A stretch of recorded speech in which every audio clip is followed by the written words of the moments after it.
Okay guys, well the ETZ300 fiasco carries on. Sorry it's been such a long time since the last update, partly due to the weather, partly due to the fact that I've been under the weather.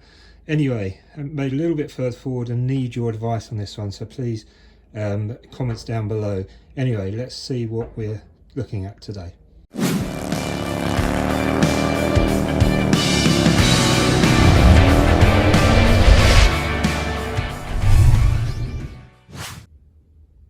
Okay guys, sorry it's been so long since the update, or since the last update rather.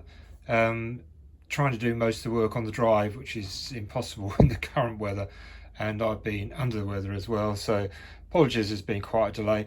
Anyway, cutting to the chase, we've got the barrel off. You can see the corrosion that I showed you, I think it was in part 2, at the top of the bore, but the barrel's come off okay. That just fell off pretty much, so that's a positive, if you like. Quite how bad that is, I don't know. I'll take it to someone who knows more about these things than I do to see if that can be cleaned up and reused either in another bike or passed on to someone who might be able to make use of it. Obviously it's already bored for a 300. Excuse me. So down here, piston doesn't look too bad, I didn't think, actually, not too terrible. Obviously a bit carbon on the top, which you'd expect, nothing too terrible. No huge gouges down the, just get in there. No huge gouges that I can see anyway. And around the front of it, if I can get in there, doesn't look too terrible. Obviously there's some sort of carbon, some muck as the barrel came off.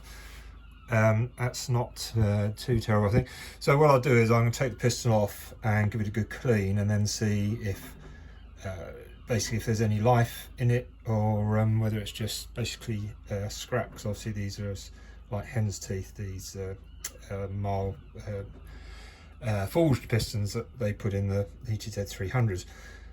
The slight worry I've got, or the big worry I've got really at the moment, always moaning about something, I've pulled up and down on the piston, see if there's any give in the bottom end, which of course there shouldn't be, and I can't feel anything at all. But and it turns, it's silky smooth, which is all great. But as you can probably see there, when I did spin it around, make sure nothing on my fingers, you can see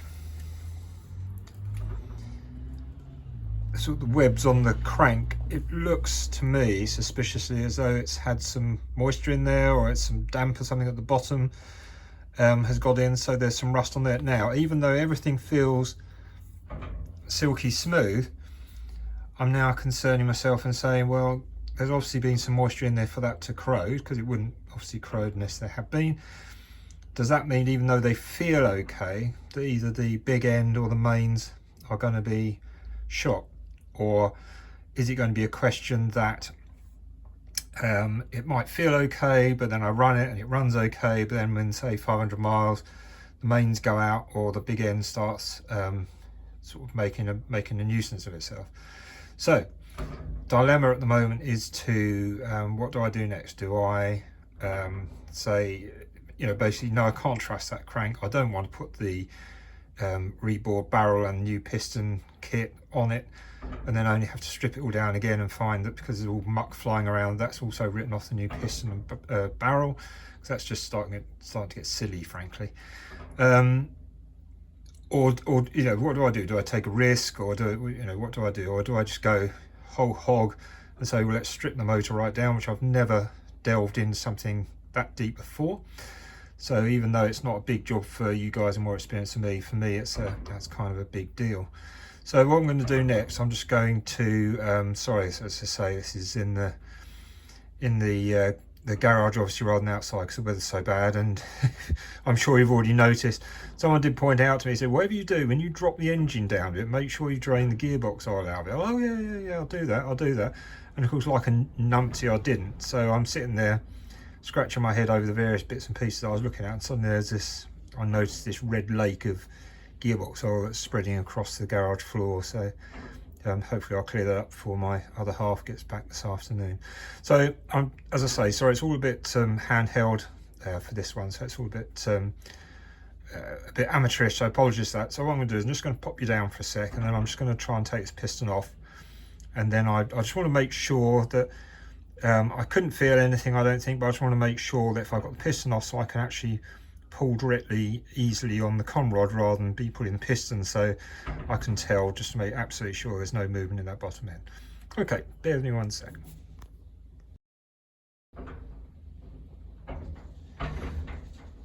Okay, so piston pin's out, gudgeon pin, whatever you want to call it. Very smooth sliding fit coming out, wasn't loose at all.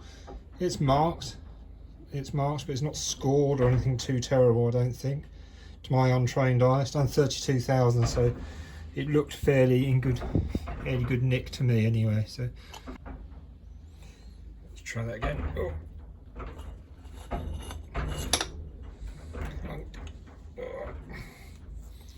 Let's have a better look at it now. Oh, it doesn't look that bad to me. It's a few marks on it. It's surprising how light it is, actually being a bit naive. I'm amazed how good that is. To be absolutely honest. Ring's not broken. Okay, put that down. Clean that up.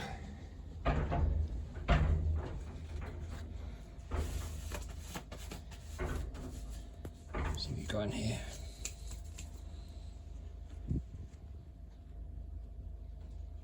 Okay, that feels silky smooth as well. There's the camera. Well, nothing's let go, it's all complete, it's all there. How does this look? Well, again, gents, untrained eye, but it's not too bad. Anything terrible going on in there for my eye. Right. Good on it without knocking any fluff or crap down into the block.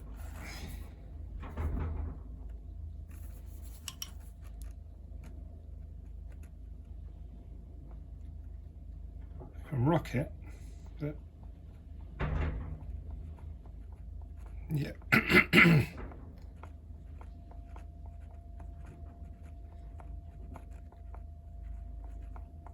Yeah, I can actually. Can you hear it? Yeah. Okay. Oh, I can hear a slight knock, or so I was surprised actually. I thought it was okay. So I think I'll answer my own question there. Okay.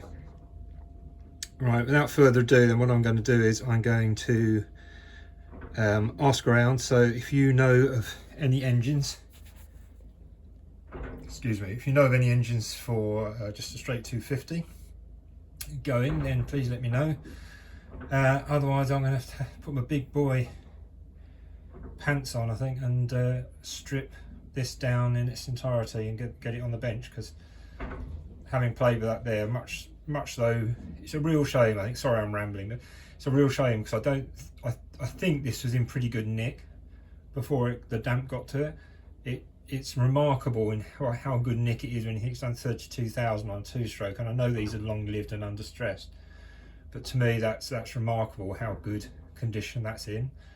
But obviously I think the damp's got to it, and that's probably taken its toll on the bottom end as well as the top end of the barrel, which is a great shame, but there we go. Yeah, so if you know of any engines going, please let me know in the comments below. If you haven't already, and you want to follow this and see where we go next, please subscribe, that's much appreciated. And if you like what we're doing, give us an old tick and or click the old like button, that would be much appreciated too. As I say, sorry it's been a short one, and sorry it's been a long time coming, and it's all rather amateurish in the way it's put together today, but heart's in the right place, and as soon as we can get some more progress on it, then I'll share that in a longer video. Thanks for standing by us, guys, and I'll see you on the next one. Cheers for now. Ta-ra.